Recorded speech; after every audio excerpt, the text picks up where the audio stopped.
Assalamualaikum sir. Nama saya Muhammad Aiman Naim bin Nizam. Saya dari kelas DKM 1D. Nombor matrik saya ialah 24 DKM 21F1113. Selamat sejahtera. Nama saya Syarwindra Channel Lelaki Krishna Kami. Matrik nombor saya 24 DKM 21F1026. Assalamualaikum dan selamat sejahtera. Nama saya Iqmal bin Muhammad Dumawal. Nombor matrik saya adalah 24 DKM 21F1032. Assalamualaikum dan selamat sejahtera. Nama saya Muhammad Akmal bin Buzani. Nombor matrik saya 24 DKM 1F1146. Hari ini kami akan membincangkan tentang konsep asas pertolongan cemas. Let's go.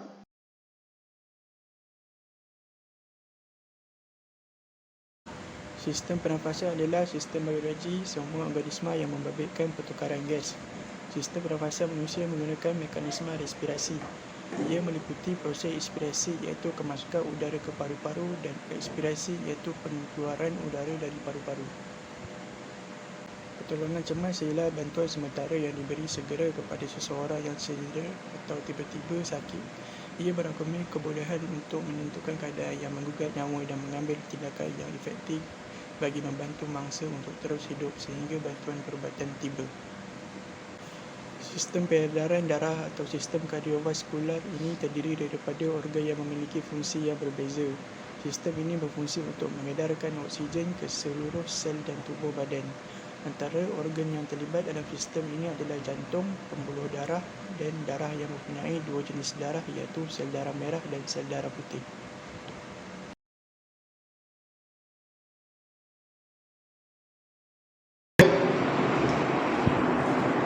Loh, jadi Akmal. Kita kena alihkan dia ke tempat yang sama. Iaitu danger. Alihkan dia pada tempat yang berbahaya. Saya alihkan dia sekarang.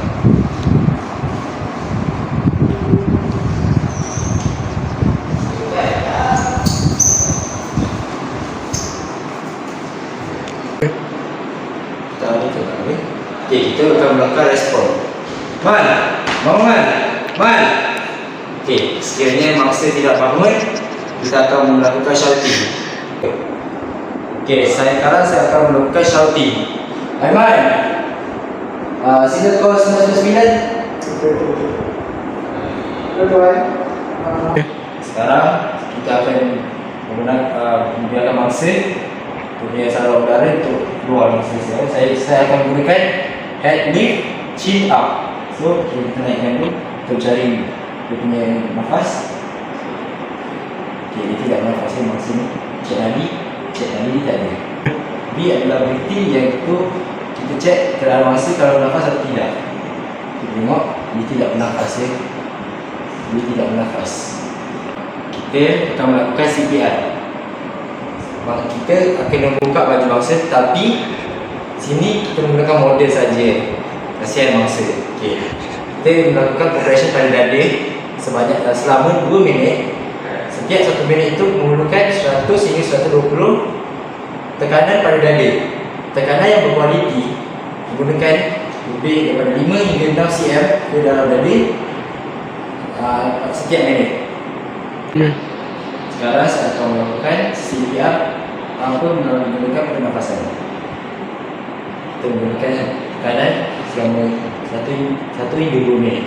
1, 2, 3, 4, 5, 6, 7. Selepas kita melakukan CPR, kita haruslah cek keadaan mangsa sekiranya bernafas atau tidak. Lepas saya melakukan CPR, kita haruslah cek keadaan mangsa sekiranya dia masih bernafas atau berdenyut. Dia ada berdenyut.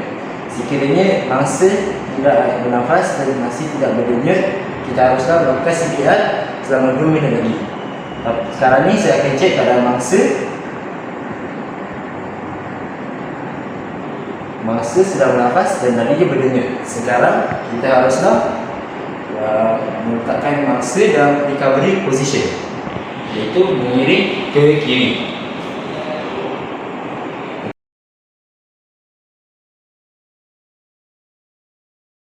This is Tachycardiopulmonary. Apa tu resusitasi kardiopulmonari? CPR.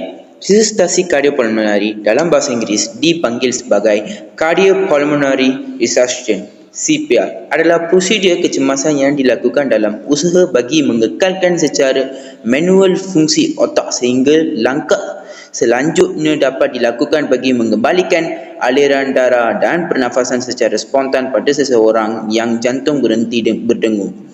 Ini ditunjukkan pada seseorang yang tidak bertindak balas dengan berhenti bernafas dan atau pernafasan tidak normal. Sebagai contoh pernafasan sengsara, ia boleh dilakukan di dalam atau di luar hospital. CPR membabitkan menekan dada pada sekurang-kurangnya sedalam 5 cm dan pada kadar sekurang-kurangnya 100 kali setiap minit sebagai usaha menghasilkan peredaran buatan dengan menggepam darah melalui jantung secara insani.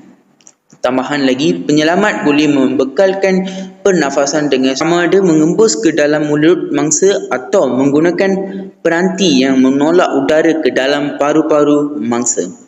Proses memberikan pengudaraan luaran dikenali sebagai pernafasan buatan. CPR sahaja tidak mungkin menghidupkan semula jantung kerana tujuan utamanya adalah memulihkan separa aliran darah beroksigen ke dalam otak dan jantung. CPR boleh menangguhkan kematian tisu serta melanjutkan jendela peluang yang singkat untuk menjayakan resusitasi tanpa kerosakan otak yang berkekalan.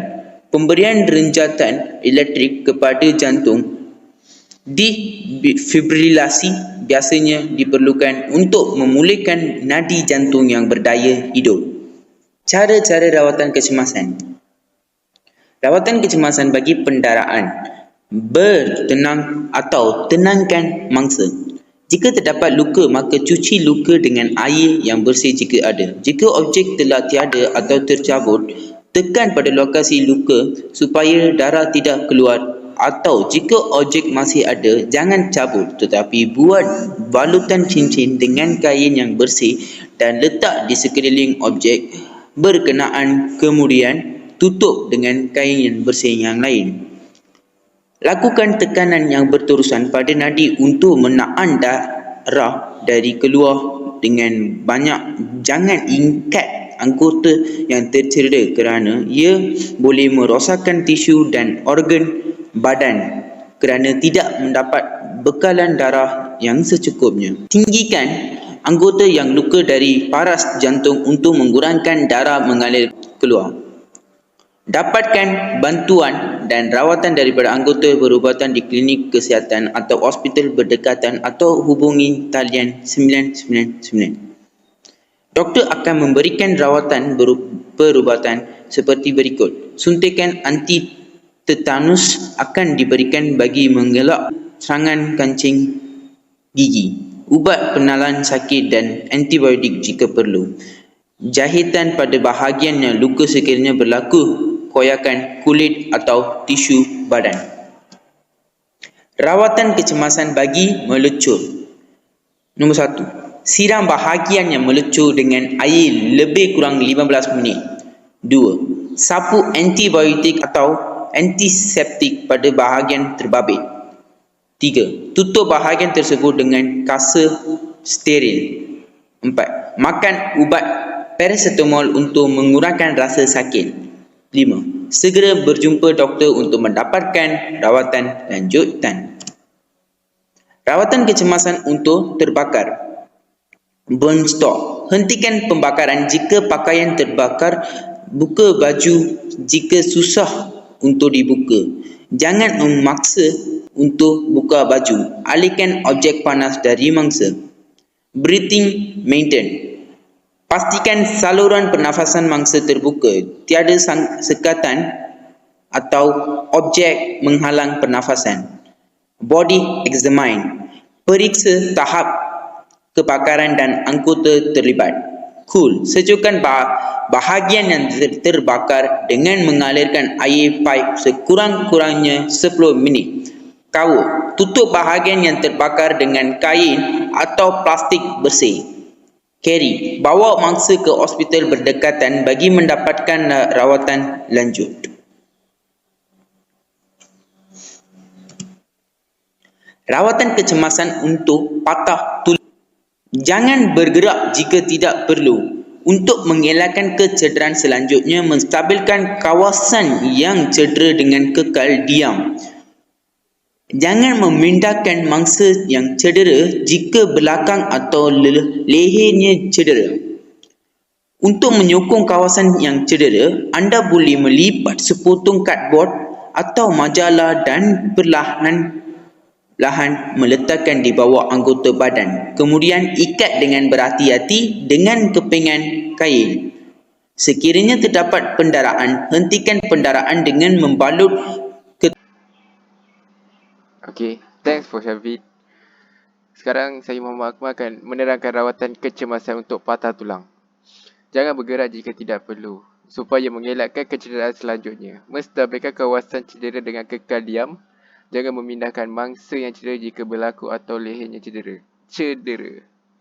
Untuk menyokong kawasan yang cedera, anda boleh melipat sepotong kadbord atau majalah dan perlahan-lahan meletakkan di bawah anggota badan. Kemudian ikat dengan berhati-hati dengan kepingan kain. Sekiranya terdapat pendarahan, hentikan pendarahan dengan membalut ketat kawasan yang cedera dengan pembalut steril atau kain. Sekiranya orang yang cedera menunjukkan tanda-tanda kejutan, tutupinya dengan selimut manakala kaki dinaikkan kira-kira 30 cm.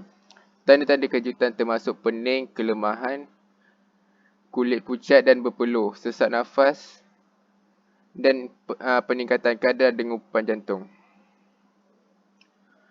Untuk membantu mengurangkan bengkak, anda boleh meletakkan pak ais atau tuam sejuk ke kawasan itu. Walau bagaimanapun, jangan letakkan terus ais pada kulit. Bungkusnya dengan tuala atau kain terlebih dahulu.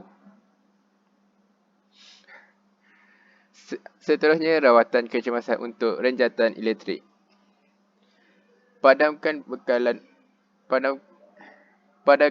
alat elektrik atau jika perlu, bekalan elektrik pada suis utama di rumah atau di tempat kerja. Mematikan alat elektrik tidak memberhentikan arus elektrik. Dapatkan bantuan kecemasan, dial 991 untuk ambulan atau paramedik. Jika bekalan elektrik tidak boleh dimatikan, gunakan objek bukan pengalir elektrik kering seperti kayu atau alas kaki getah untuk menolak mangsa dari sumber elektrik. Pastikan berdiri di atas bahan untuk pengalir seperti alas kaki getah. Jangan sama sekali cuba menyelamatkan mangsa jika insiden ini berlaku di kawasan bervoltan tinggi. Setelah dipisahkan dari punca elektrik, periksa mangsa untuk pernafasan dan denyutan jantung. Jika tiada, lakukan CPR. Jika mangsa mengalami luka terbakar, tanggalkan pakaian atau jiruskan dengan air mengalir sederhana sejuk hingga kesakitan hilang. Beri rawatan kecemasan seperti biasa kepada luka terbakar. Tunggu di sisi mangsa sehinggalah bantuan tiba. Sekiranya mangsa mengalami trauma akibat terpelanting dari kawasan renjatan elektrik, pastikan tengkuk tiada digerakkan jika dikhawatiri berlaku kecederaan pada saraf tunjang. Berikan rawatan kecemasan kepada kecederaan luka atau kepatahan yang berlaku seperti biasa. Seterusnya, rawatan kecemasan untuk strok haba. Alihkan mangsa dari sinaran matahari yang melampau ke tempat berbumbung atau mempunyai hawa dingin. Sejukkan mangsa dengan kain yang lembap atau siram dengan air sejuk. Berikan udara segar, halakan kipas secara terus atau kipas mangsa menggunakan kertas surat khabar. Sekiranya mangsa sedar, berikan minuman sejuk dan segar. Dapatkan bantuan perubatan melalui talian 999. Sekian, terima kasih. Mana ni?